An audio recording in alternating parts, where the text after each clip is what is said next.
கிறிஸ்துவுக்குள் மிகவும் பிரியமான திருச்சபை குடும்ப அன்பர்களே, காணொளியை கண்டுகொண்டிருக்கின்ற விசுவாசிகளே, உங்கள் அனைவருக்கும் ஆண்டவரும் மீட்பருமாகிய இயேசு கிறிஸ்துவின் இனிய திருநாமத்திலே வாழ்த்துதல்களை தெரிவிப்பதிலே மகிழ்வடைகிறேன்.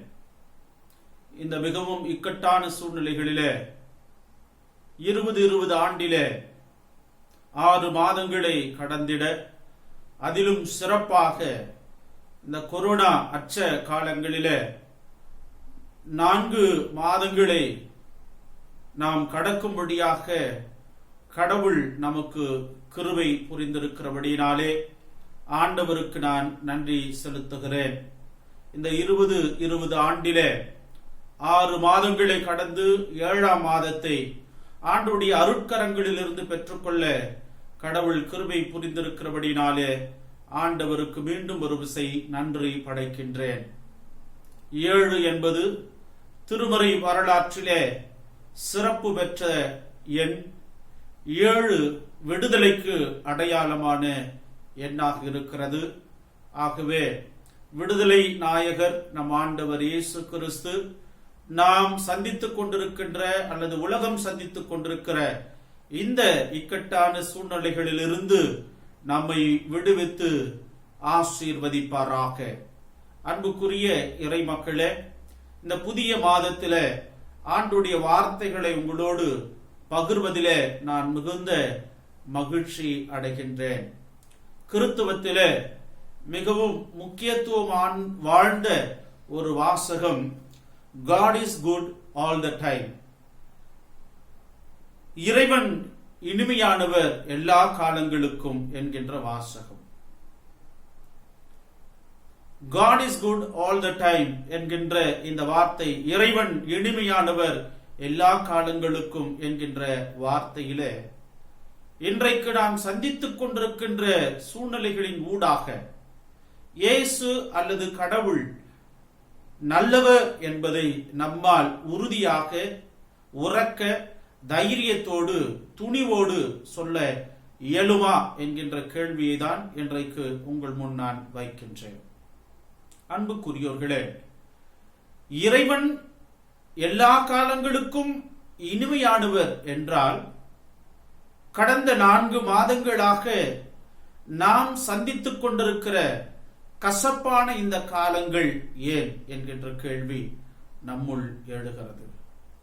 If God is good all the time, then how time is bad for us என்கின்ற கேள்வியை நம்முள் எழுகின்றது. இந்த கேள்விக்கான விடையை விசுவாசத்திலே நீங்களும் நானும் பெற்றுக்கொள்ள அழைக்கப்படுகிறோம். இதற்கு ஆதாரமாக துவக்க நூல் ஆதியாகமம் 1, 2, 3 அதிகாரங்களை தியானத்திற்காக நான் உங்களோடு பகிர்ந்து கொள்ள விரும்புகிறேன். என கண்பார்ந்தவர்களே,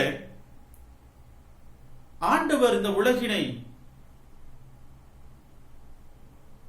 வெறுமையாகவும் ஒழுங்கின்மையாகவும் காணுகின்ற பொழுது அவர் நிம்மதி அற்றவராக திருமறை நமக்கு கடவுளுடைய இருப்பு நிலையை அறிமுகம் செய்து வைக்கிறது. அந்த நிலையில் இருந்த உலகத்தை நல்லது நல்லது நல்லது என்று கண்டுகொள்ளுகிறார் ஆண்டவர். God is good. கடவுள் நல்லவர். அவரால் படைக்கப்படுகிற அல்லது அனுமதிக்கப்படுகிற அனைத்துமே நல்லது என்பதை ஆதியாகமம் 1ஆம் அதிகாரத்தின் வழியாக நாம் புரிந்து கொள்ள அழைக்கப்படுகிறோம். அப்படியானால் இறைவனும் இறைவனால் படைக்கப்பட்ட அனைத்தும் நல்லது. ஆனால் என்னுடைய காலங்கள் ஏன் கசப்பானதாக மாறுகிறது என்கின்ற கேள்வியை நம்முள் நாமே எழுப்பி நம்மை சீர்தூக்கி பார்க்க அழைக்கப்படுகிறோம். கடவுள் அனுமதிக்கும் அனைத்தும் நன்மைக்கானவைகள். நம்முடைய வாழ்க்கையில கடவுள் அனுமதிக்கின்ற ஒவ்வொன்றும் நன்மைக்கானவைகளே. ஆனால் மனிதனின் அத்துமீறல்களே அழிவிற்கு அழைத்து செல்லுகின்றது. இதுதான் ஆதியாகமம் 2-3 அதிகாரங்களிலே நாம் பார்க்கின்றோம். கடவுள் அனுமதித்த அனைத்தும் நல்லதாகவே இருந்தது, மனிதனுக்கும் அது நன்மையாகவே இருந்தது. ஆனால் பிரச்சனை எங்கே வருகிறது? கடவுள் நல்லவர், கடவுளால் அனுமதிக்கப்பட்ட அல்லது படைக்கப்பட்ட அனைத்துமே நல்லது. அப்படியானால் ஏன் காலங்கள் கசப்பாக மாறியது மனுகுலத்திற்கு என்ற கேள்விகளை நாம் எழுப்புகின்ற பொழுது, கடவுள் அனுமதித்த அனைத்தும் நல்லதே, மனிதனின் அத்துமீறல்கள் தான் அழிவை அவனுக்கு பெற்றுத் தருகிறது என்கின்ற உண்மையை நாம் புரிந்து கொள்ள அழைக்கப்படுகின்றோம். என கண்பார்ந்தவர்களே, கடவுளால் அனுமதிக்கப்படுகின்றவற்றை நாம் அனுசரித்து வாழ்ந்தால் கடவுளும் நல்லவராகவே இருக்கின்றார், அவரால் படைக்கப்பட்டதும் நல்லவைகளாகவே இருக்கின்றது. ஆனால் மனிதன் எங்கே காலங்களை கசப்பாக மாற்றுகிறான் என்று சொன்னால் அத்துமீறல்கள். இந்த அத்துமீறலுக்கான காரணங்களை சற்று நாம் புரிந்து கொள்ள அழைக்கப்படுகிறோம்.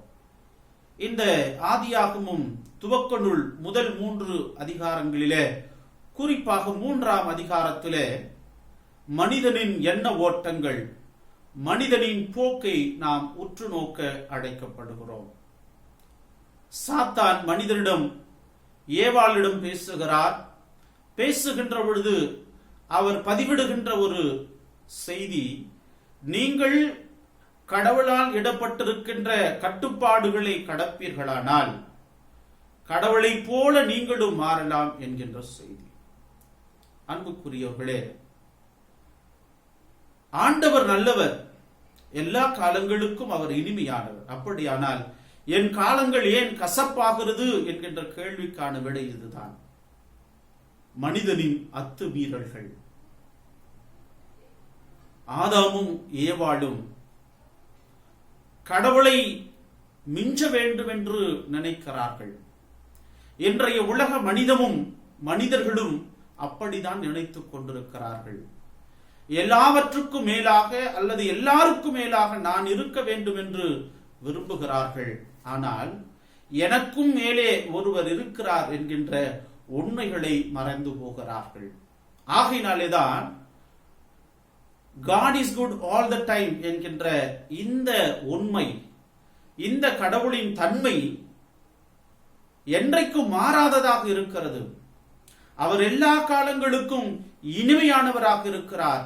அவரால் அனுமதிக்கப்படுகிற அனைத்தும் மனிதனுக்கு அற்புதங்களை, அதிசயங்களை, ஆசீர்வாதங்களை தருகிற ஒன்றாக இருக்கிறது. ஆனால் மனிதனின் அத்துமீறல்கள், எல்லாவற்றுக்கும் மேலாக நான் இருக்க வேண்டும் என்கின்ற எண்ண ஓட்டங்கள் தான் மனிதனுடைய காலங்களை கசப்பாக மாற்றுகிறது. ஏதேன் தோட்டத்திலே இனிமையான வாழ்வினை வாழ்ந்து கொண்டிருக்கிறான். ஆண்டவரோடு உறவாடி, ஆண்டவரோடு உலாவி, ஆண்டவரோடு உணவுண்டு, இப்படி எல்லா காலங்கள் எல்லா விதமான இன்பங்களை, ஆனந்தத்தை பெற்றிருக்கின்ற அவனுடைய வாழ்க்கையில ஒரு விசை அவனுடைய காலங்கள் கசப்பாக மாறியது.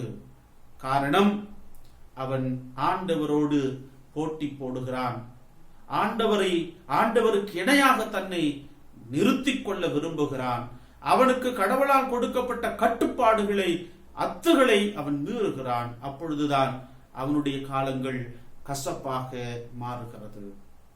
ஆகவே இதை கேட்டுக் கொண்டிருக்கிற அன்பு விசுவாசிகளே, ஒருவேளை நாம் சந்தித்துக் கொண்டிருக்கிற இந்த 4 மாத காலங்கள் ஏதேதோ ஒரு வகைகளிலே நமக்கு கசப்பான காலங்களாக மாறி இருக்கிறது.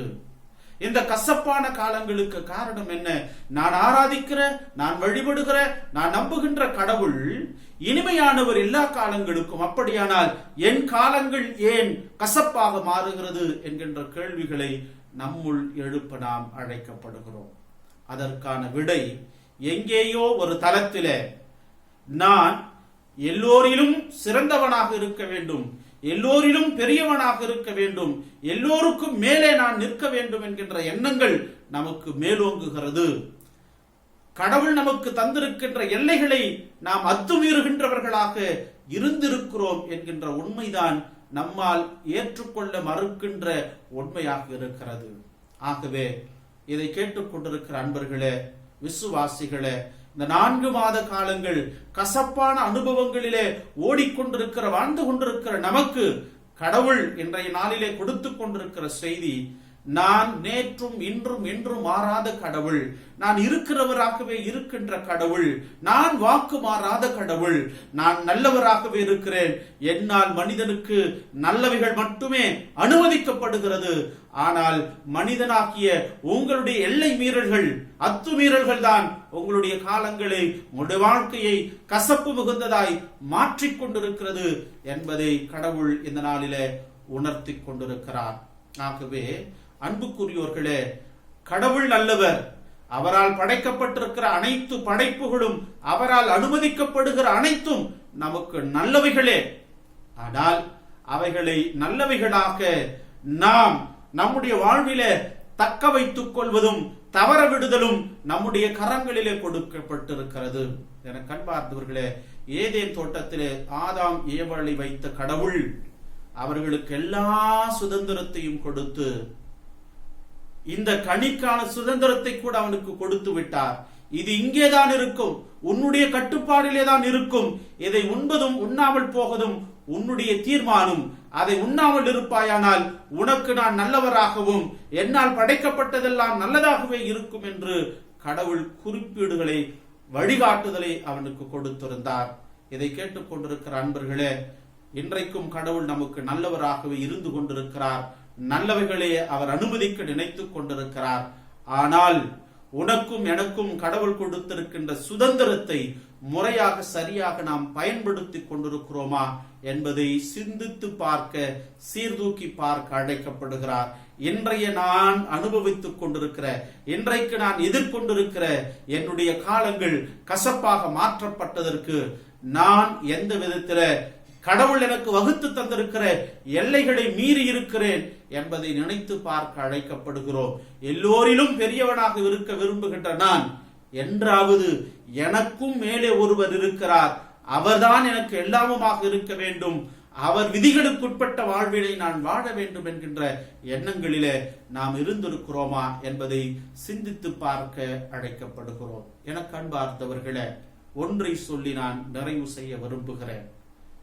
கடவுளுக்கு இணையாக இருக்க வேண்டும் என்று நினைத்த ஆதாமும் ஏவாளும் தள்ளுண்டவர்களாக, புறக்கணிக்கப்பட்டவர்களாக, சபிக்கப்பட்டவர்களாக மாற்றப்பட்டார்கள்.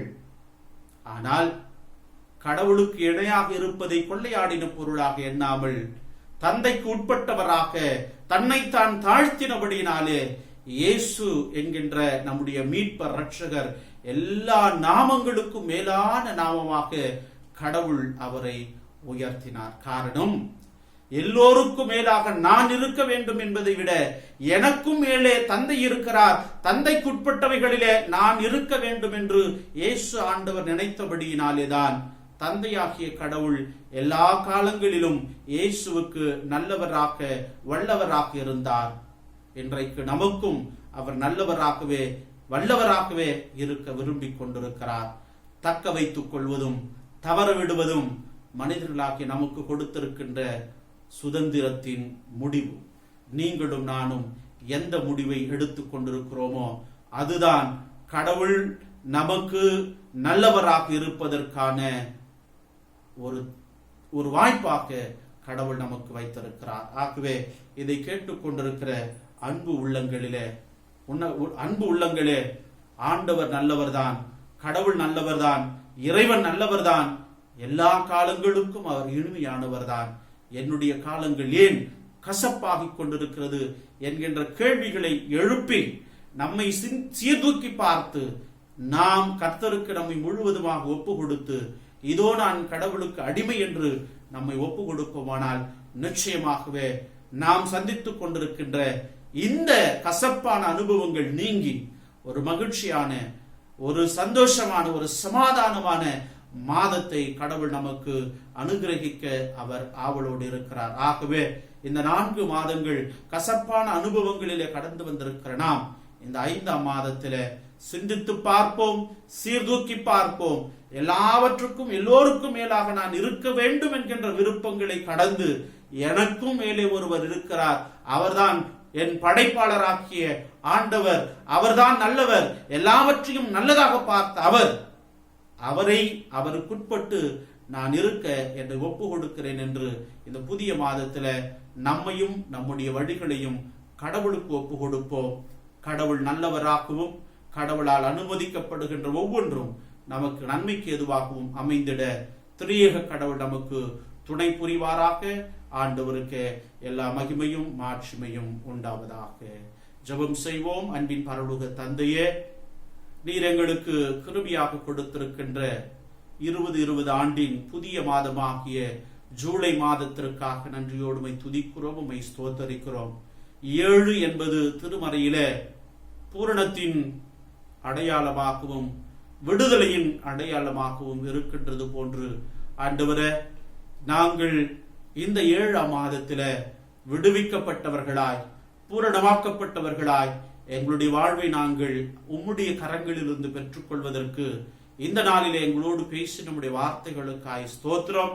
எல்லாவற்றுக்கும் மேலாக எல்லோருக்கும் மேலாக நான் இருக்க வேண்டும் என்பதை விட எனக்கும் மேலே ஒருவர் இருக்கிறார் என்கின்ற உண்மையை புரிந்து கொண்டு நாங்கள் வாழ வளர இந்த மாதத்தை ஆண்டவர் எங்களுக்கு ஆசீர்வாதமான மாதமாக மாற்ற எங்களை நாங்கள் மாற்றுருவாக்கம் செய்து கொள்ள கடவுள் எங்களுக்கு கிருபை பாராட்டும்படியாக ஜெபிக்கிறோம்.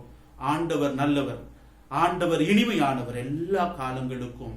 அப்படியானால் ஏன் என்னுடைய காலங்கள் கசப்பாக மாறி இருக்கிறது என்கின்ற கேள்விகளை எங்களுள் எழுப்பி நாங்கள் கடவுள் எங்களுக்கு வகுத்து தந்திருக்கின்ற எல்லைகளை கடந்து வாழ்வதினாலே நாங்கள் இத்தகைய சூழ்நிலைகளை சந்தித்துக் கொண்டிருக்கிறோம் என்கின்ற உண்மைகளை புரிந்து ஆண்டவரை நாங்கள் மறு அர்ப்பணம் செய்து கொண்டு உம்மை நல்லவராக நன்மை செய்கிறவராக தொடர்ந்து எங்கள் வாழ்விலே சுவைக்க பிறருக்கு சுவையூட்ட எங்களையும் எங்களுடைய இந்த புதிய வாதங்களையும் கர்த்தர் ஆசீர்வதித்து கொடுக்கும்படியாய் இயேசு கிறிஸ்துவின் மூலமாக மன்றாடுகிறோம் அன்பின் பரலோக தந்தையே, ஆமென். கர்த்தருடைய கிருபைக்கும் பாதுகாப்பிற்கும் பராமரிப்புக்கு ஒப்பு கொடுத்து ஆசீர்வதிக்கிறோம். ஆண்டவர் இயேசு கிறிஸ்துவின் அருளும் தந்தையாம் கடவுளின் அன்பும் தூயாவியானவரின் ஐக்கியமும் வழிநடத்துதலும் பாதுகாவலும் இப்பொழுதும் எப்பொழுதும் சதா காலங்களிலும் நீடித்து நிலைத்து ஆசீர்வதித்து வழி நடத்துவதாக. ஆமீன், ஆமீன், ஆமீன். எல்லாருக்கும் ஸ்தோத்திரம். இத்தனை நாட்களாக உங்களோடு இருந்து உங்களை காத்து நடத்தி கொண்டிருக்கிற கடவுள் இந்த புதிய மாதத்திலேயும் உங்களோடு இருப்பாராக. ஆமீன்.